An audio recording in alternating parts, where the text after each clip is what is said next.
남편은 저를 만나기 전에 경계선지능이라는 그 개념을 아예 몰랐었어요.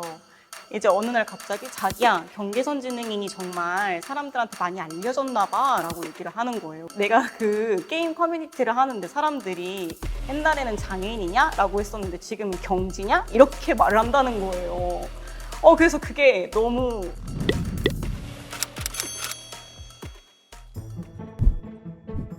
청년 밥상 문간이라는 식당을 운영하고 있는 이문수 신부입니다. 퀴즈 나오셨었다네요. 네, 벌써 오래됐네요. 그 이후에 굉장히 많은 분들이 응원해 주셔서 하나씩 늘어나게 됐습니다.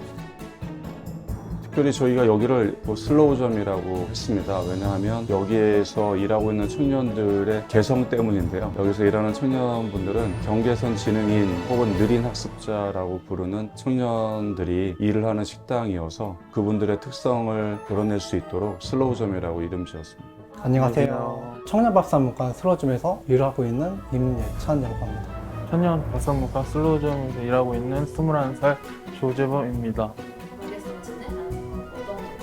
경선지능은 IQ 71에서 84 이하에 해당되는 장애인과 비장애 사이에 있는 사람들 칭하는 말입니다.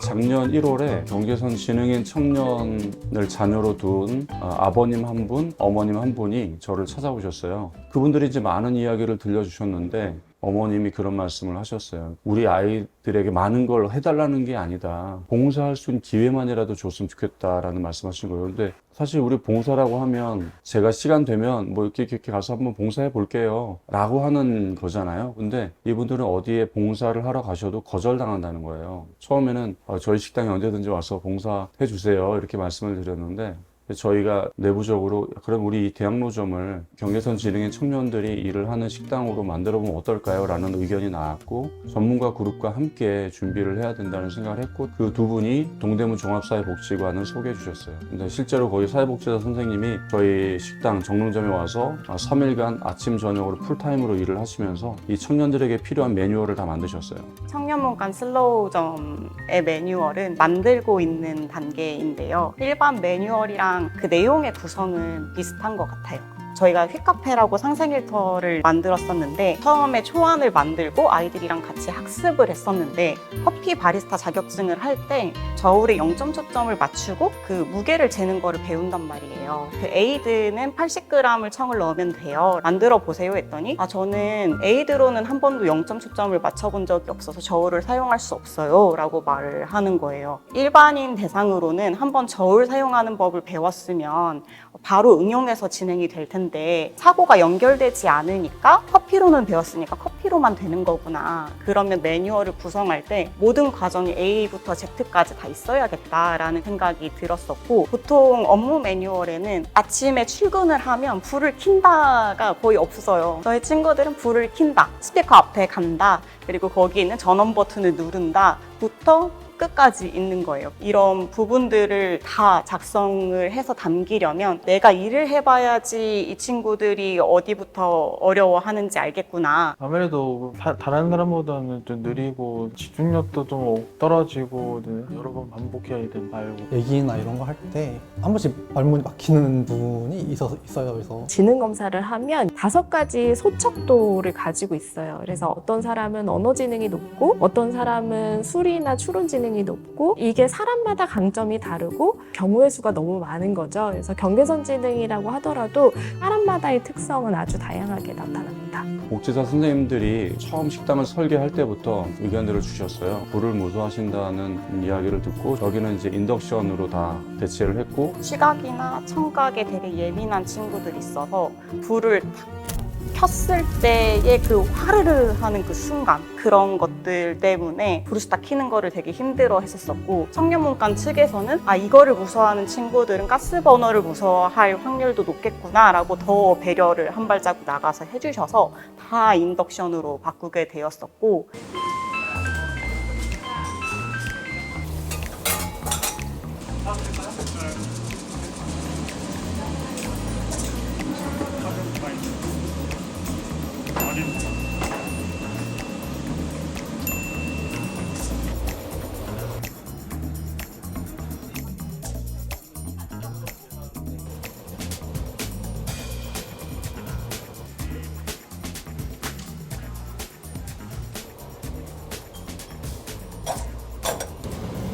안녕히 계세요. 경계선 지능이라는 사실 언제 알게 되셨나요? 제가 군대 신체 검사를 받는데 정신과 가서 한번 검사를 받아봐야 할 것 같다고 해서 검사를 받았는데 경계선 지능 판정을 나와서 그때부터 알게 됐습니다. 동대모찌감 선생님께서 군대 가면 뭐 적응 못할 것 같은데 병원 진료 받고 제거해보는 게 어떠냐 해서 이제 병원 가서 검사를 했는데 그 경계선 지능이라는 그 판정이 나와서 그때 처음 알게 됐어요. 부모님 입장에서 내 자녀가 학교에서부터 적응을 못했는데 그리고 학업부진을 겪었었는데 이걸 군대에 가서 똑같이 반복할 것 같고 학교에서는 선생님하고 상담을 하시면서 케어가 할 수 있는데 군대는 사실 그런 상황은 아니잖아요. 걱정하시는 마음에서 얘가 뭐가 문제일까라는 생각으로 간단한 지능검사를 받으셨는데 지능검사 결과 경계선 지능인일 것 같다 말씀을 해주셔서 경계선 지능임을 알게 되신 케이스가 좀 있다고 하시더라고요. 근데 여성분들은 확실히 그런 계기가 없어서 20대 한 중반에 오시는 여성분들이 오히려 많고 다른 친구들은 수업 시간에 잘 앉아있는데 잘 못 앉아있고 계속 돌아다니고 싶고 하는데 떠들다가 몇 번 혼나고 나는 그냥 돌아다니고 싶고 얘들이랑 떠들고 싶은 건데 왜 혼나는지 잘 몰라. 경계선 지능이 그 판정 받고 다시 생각해보니까 그래서 혼났구나. 경계선 지능 아이들이 초등학교 2학년, 3학년 때 한글을 띈다고 하면 일반 아이들이랑 그때부터 학습 격차가 좀 나타나기 시작하는 거예요.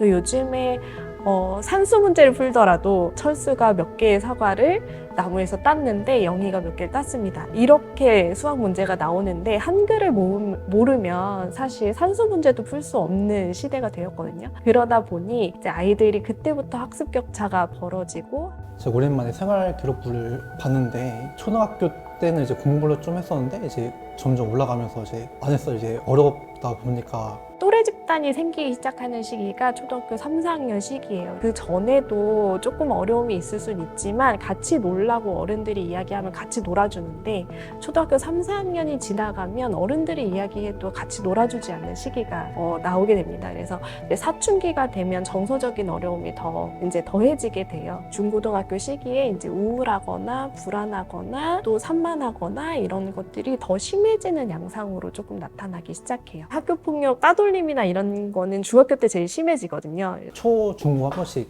괴롭힘이 한 번씩 있었어요. 그래서 반 친구한테 핸드폰을 뺏겨서 이제 안 주는. 근데 고등학교를 졸업하면 아무리 적응이 힘들고 그래도 매일 아침 갈 곳이 있던 아이들이 고등학교를 졸업하는 순간 갈 곳을 잃어버리게 됩니다. 그 상태로 사실 준비 없이 성인기를 맞이하게 되는 경우가 대다수입니다. 이력서를 한 군데 두 군데 내보면서 어디에도 취직이 되지 않게 되는 현실들 좀 마주한 다음에 그 다음에 거의 집에서 나오지 않거나 은둔하거나 이런 청년들이 많아지는 거를 확인할 수 있었습니다.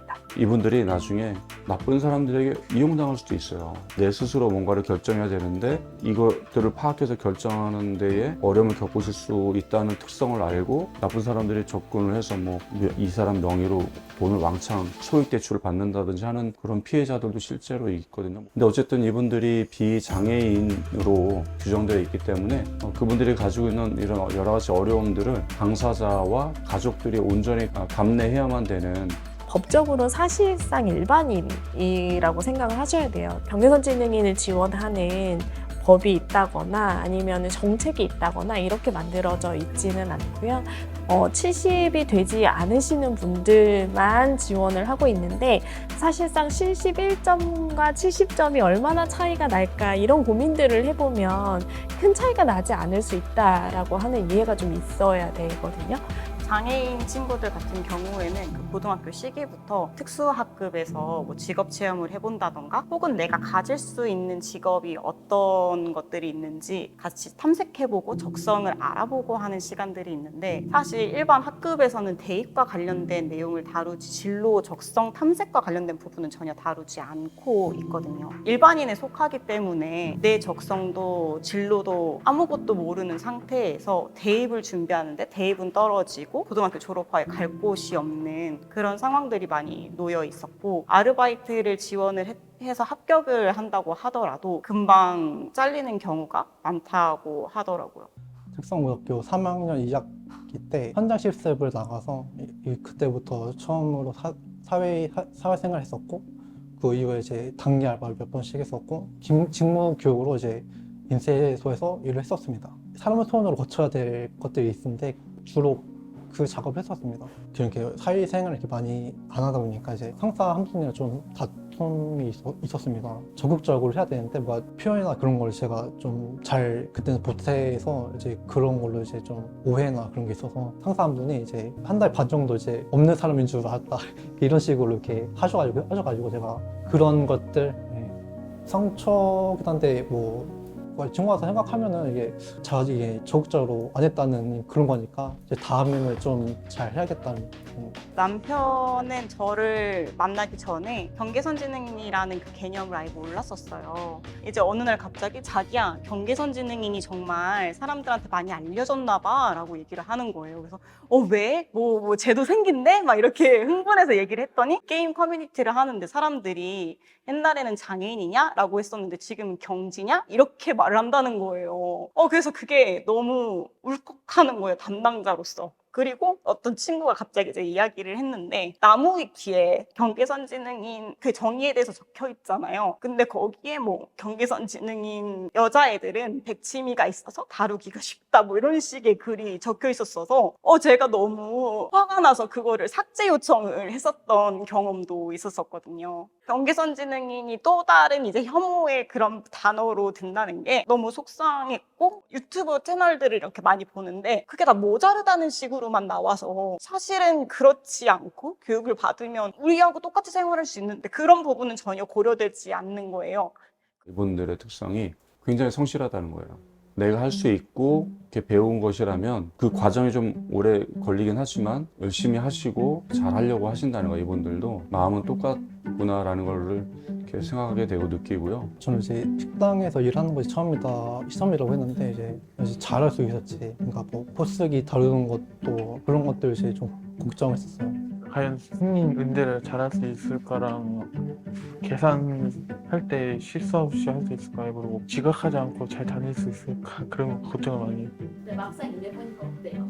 지각은 안 하고 처음보다는 이제 손의 응대도 이제 편해졌고 이제 계산 실수도 잘 안 하고 세 달 정도 직무교육을 하고 이제 바로 현장 실습을 한 건데 교육을 받고 하는 거 해서 어려움 없이 했습니다. 느린 학습자가 일하는 곳이라고 안내돼서 그런지 늦게 나와도 오라고 하시지 않으시고 금액 실수를 한 적이 있었었는데 그때도 이제 컴플레인을 하시기보다는 제가 들어간 주문하고 조금 다른 것 같은데 한번 확인해 주실 수 있을까요? 친절하게 말씀을 해주셔서 와 진짜 세상이 너무 따뜻하구나 느꼈었고 친구들도 저 고객들의 질타가 없을 것이다를 생각을 하면서 조금 더 차분한 마음에 자기 실력을 뽐낼 수 있고 우리 청년들이 언제 제일 좋아하냐면 손님들이 감사하다, 잘 먹었다, 인사하고 고마움을 표현할 때 되게 기분이 좋다는 얘기를 해주더라고요. 저라도 여기서 식당에 일하다가 손님들이 너무 잘 먹었습니다, 감사합니다 하면 당연히 기분이 좋을 건데 어쩌면은 그동안은 이런 기회들이 많지 않으셔서 그랬는지 몰라도